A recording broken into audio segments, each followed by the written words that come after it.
Hey guys, today I'm going to show you how we build our cornhole boards.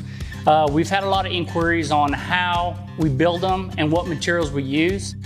We use the Medex water resistant 3/4 MDF, which helps with moisture. If you're in Florida or down at the coast somewhere where there's a lot of moisture, I would still recommend that you red guard underneath the cornhole boards just to give you that extra satisfaction that it's going to just repel that water.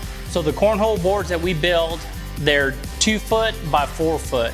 And out of 1 sheet of MDF, we'll be able to get 2 sets of cornhole boards. So what I'm gonna do now, as you can see, I have a piece of MDF on my table here. So I'm gonna measure from the outside in on both ways. And I'm gonna mark it at 2 foot. Now that I've marked my 2 foot and 4 foot sections, I'm gonna use my track saw to cut them out.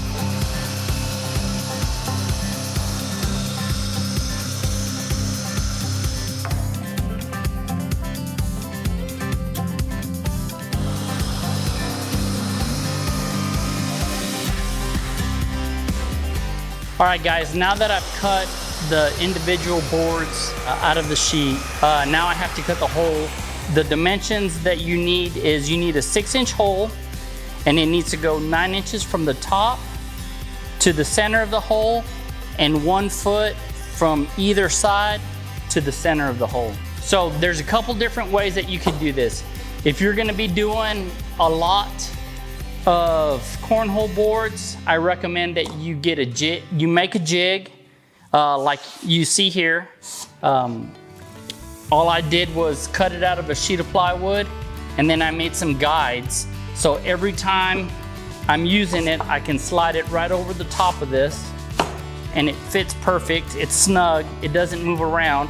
And then all I do is I clamp it down, and I use a flush trim bit with a router, and that's what's gonna cut the hole for the boards. Also, the other thing that you can use, and I used it for a long time, was a 6-inch hole saw. You're gonna need a 1/2-inch drill, and preferably one with a clutch. That way it doesn't rip your arm off. The other way you can do it also is you can use a jigsaw, but the jigsaw is just not as pretty cut. You're not gonna be as uniformed as you would with a hole saw or using a jig with a router bit.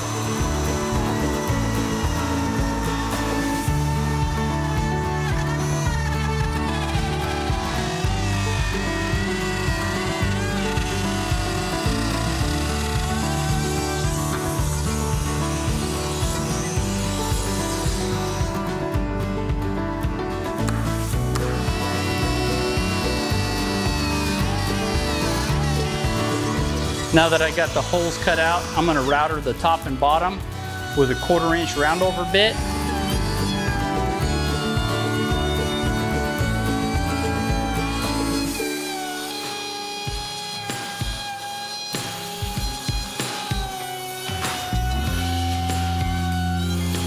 So now that we finished routering all the edges, we're gonna hit the boards, the top and bottom and all the edges with some 220 grit sandpaper.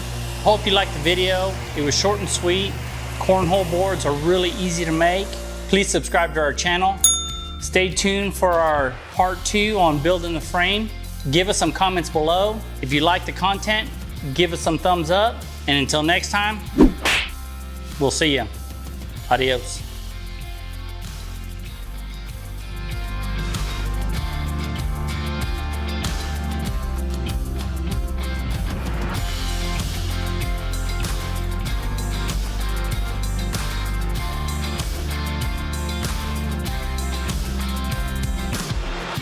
Don't be scared, move forward, and be creative.